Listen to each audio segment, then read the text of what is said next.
안녕하세요. 행복천사입니다. 지금 당장 눈이 침침하고 답답해서 이 영상을 누르셨을 겁니다. 돋보기를 찾고 인공 눈물을 넣어도 그 순간뿐 점점 더 나빠지는 시력 때문에 혹시 큰 병은 아닐까 덜컥 겁이 나신 적은 없으신가요?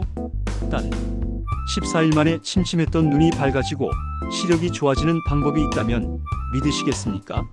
오늘 이 영상 하나로 여러분의 눈 건강에 대한 모든 궁금증을 해결하고 평생 써야 할 소중한 눈을 지키는 비결을 전부 알려드리겠습니다. 병원에서도 잘 알려주지 않는 눈 건강의 핵심, 지금 바로 시작합니다. 나이가 들면서 가장 먼저 불편함을 느끼는 곳이 바로 눈입니다. 가까운 글씨가 흐릿하게 보이고 스마트폰 화면을 볼 때면 저절로 팔을 멀리 뻗게 되죠. 바로 노안입니다. 많은 분들이 노안을 질병이라고 생각하고 걱정하시지만 사실 노안은 우리 눈의 자연스러운 노화 과정입니다. 우리 눈 속에는 카메라 렌즈와 같은 역할을 하는 수정체라는 것이 있습니다. 젊을 때는 이 수정체가 말랑말랑해서 가까운 것을 볼 때 두꺼워지고 먼 곳을 볼 때 얇아지면서 초점을 자유자재로 맞춥니다. 하지만 나이가 들면서 이 수정체의 탄력성이 떨어지고 딱딱해지면서 조절 기능이 약해지는 것입니다. 머리가 하얗게 새는 것처럼 눈도 나이를 먹는 것이죠. 그러니 노안이 왔다고 해서 너무 좌절하거나 걱정하실 필요는 없습니다. 하지만 노안과 헷갈리기 쉬운 위험한 질병이 있습니다. 바로 백내장입니다. 백내장은 50세 이상이라면 누구에게나 찾아올 수 있는 아주 흔한 질환입니다. 우리 눈의 수정체는 원래 투명한 단백질로 이루어져 있는데 노화가 진행되면서 이 단백질이 변성되어 뿌옇게 혼탁해지는 것이 바로 백내장입니다. 깨끗했던 유리창에 먼지가 잔뜩 낀 것처럼 세상이 안개가 낀 듯 뿌옇고 흐릿하게 보이게 됩니다. 밝은 곳에 나가면 눈이 부셔서 뜨기 힘들고 사물이 여러 개로 겹쳐 보이는 증상이 나타나기도 합니다.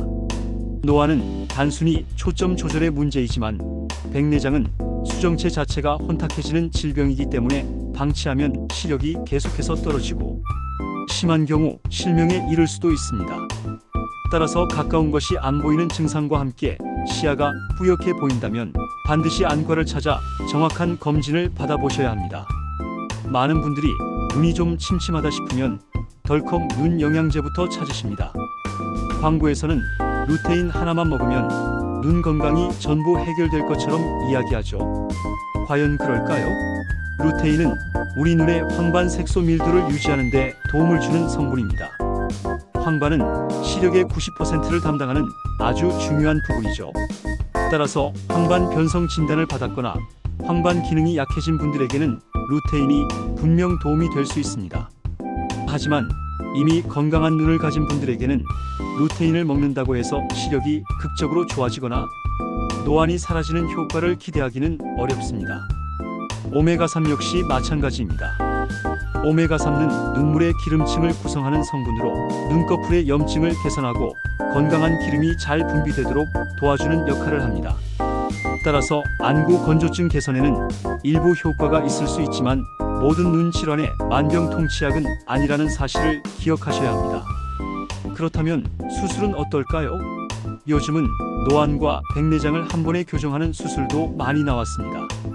백내장 수술을 할 때 혼탁해진 수정체를 제거하고 그 자리에 새로운 인공 수정체를 넣게 되는데 이때 다초점 인공 수정체와 같은 특수 렌즈를 사용해 노안까지 교정하는 방법입니다. 하지만 현재까지의 기술로는 멀리 있는 것과 가까이 있는 것 모두를 젊었을 때처럼 선명하게 볼 수 있게 해주는 완벽한 수술은 존재하지 않습니다. 특히 다초점 인공 수정체는 빛이 여러 개의 초점으로 나뉘는 원리 때문에 야간에 빛 번짐이 심하게 나타날 수 있다는 단점이 있습니다. 운전을 많이 하시는 분들에게는 치명적일 수 있죠. 노안 수술은 노안을 없애는 치료가 아니라 안경이나 돋보기에 대한 의존도를 줄여주는 교정의 개념이라는 것을 명확히 이해하고 신중하게 결정해야 합니다. 사실 우리가 노안이나 백내장보다 더 괴로워하는 증상이 있습니다. 바로 안구 건조증입니다. 눈이 뻑뻑하고 시리고 모래알이 굴러가는 듯한 이물감이 느껴지고 쉽게 충혈되는 증상. 심지어는 눈물이 줄줄 흐르는데도 안구는 건조하다고 느끼기도 합니다. 안구 건조증을 그저 눈이 조금 마르는 가벼운 증상으로 여기고 방치하는 분들이 정말 많습니다. 하지만 안구 건조증은 심해지면 각막에 상처를 내고 염증을 일으켜 시력 저하를 유발하며 최악의 경우 실명에까지 이를 수 있는 무서운 질병입니다. 우리 눈은 항상 눈물막으로 덮여 있습니다. 이 눈물막은 총 3개의 층으로 이루어져 있는데 가장 안쪽에는 눈물 점액층, 중간에는 수성 눈물층, 그리고 가장 바깥쪽에는 기름층이 있습니다.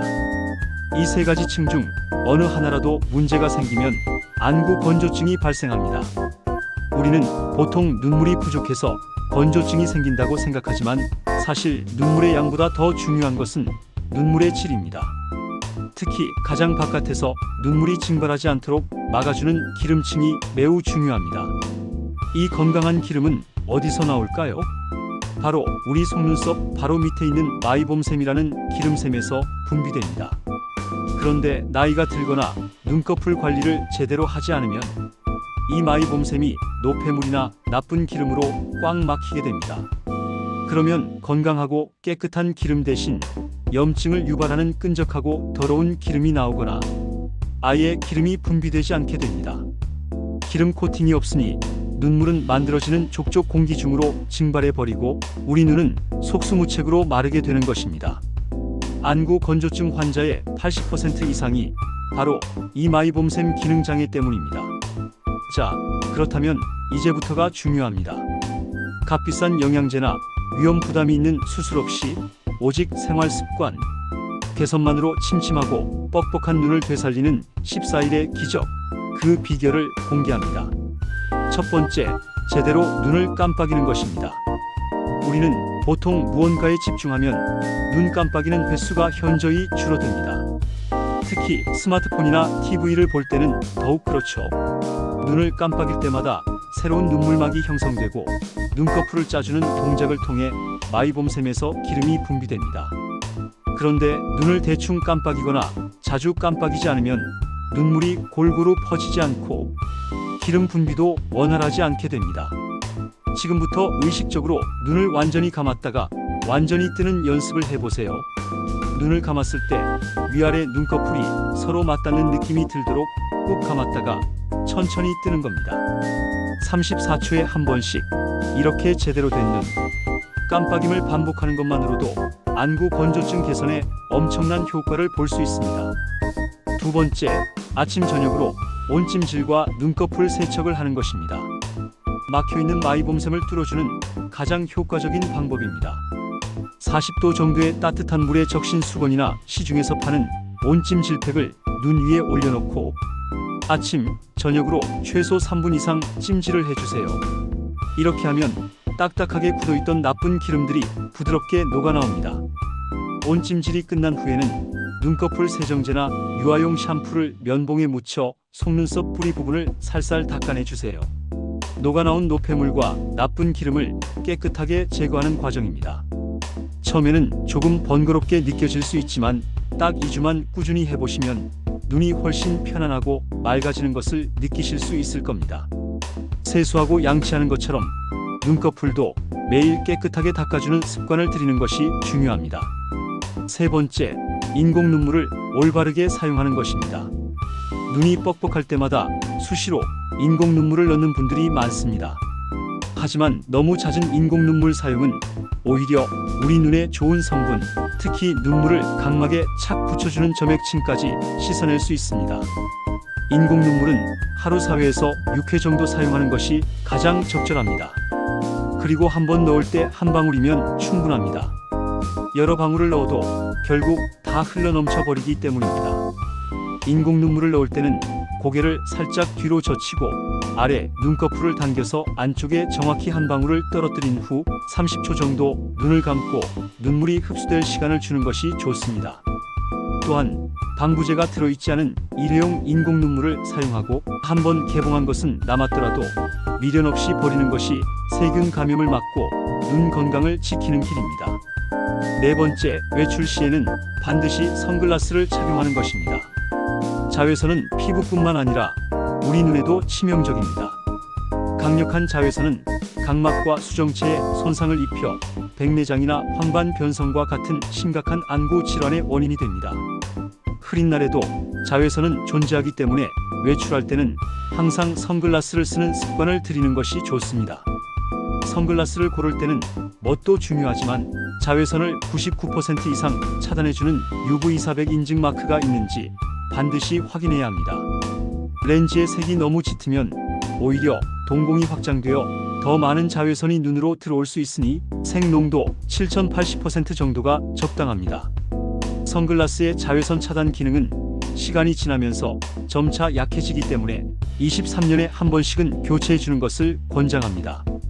이외에도 우리를 괴롭히는 몇 가지 안과 질환들이 있습니다. 이유 없이 눈꺼풀이 파르르 떨리는 안검경련, 눈 흰자 위에서 군살이 자라나 검은 눈동자를 침범하는 군날개, 나이가 들면서 흰자 위 결막이 늘어져 주름이 잡히는 결막 이완증 등이 있습니다. 이러한 증상들이 나타날 때는 방치하지 마시고 꼭 안과를 방문하여 정확한 진단과 치료를 받으시는 것이 중요합니다. 여러분, 우리의 눈은 한번 나빠지면 다시 되돌리기 매우 어려운 소중한 기관입니다. 오늘 제가 알려드린 방법들 결코 어렵지 않습니다.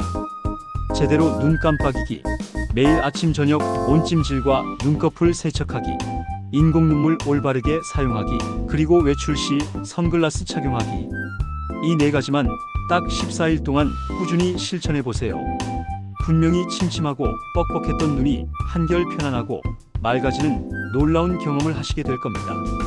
여러분의 건강하고 행복한 삶을 위해 행복천사가 항상 함께하겠습니다. 오늘 영상이 도움이 되셨다면 구독과 좋아요 꼭 눌러주시는 것 잊지 마시고요. 다음에도 더 유익한 건강 정보로 찾아뵙겠습니다. 감사합니다.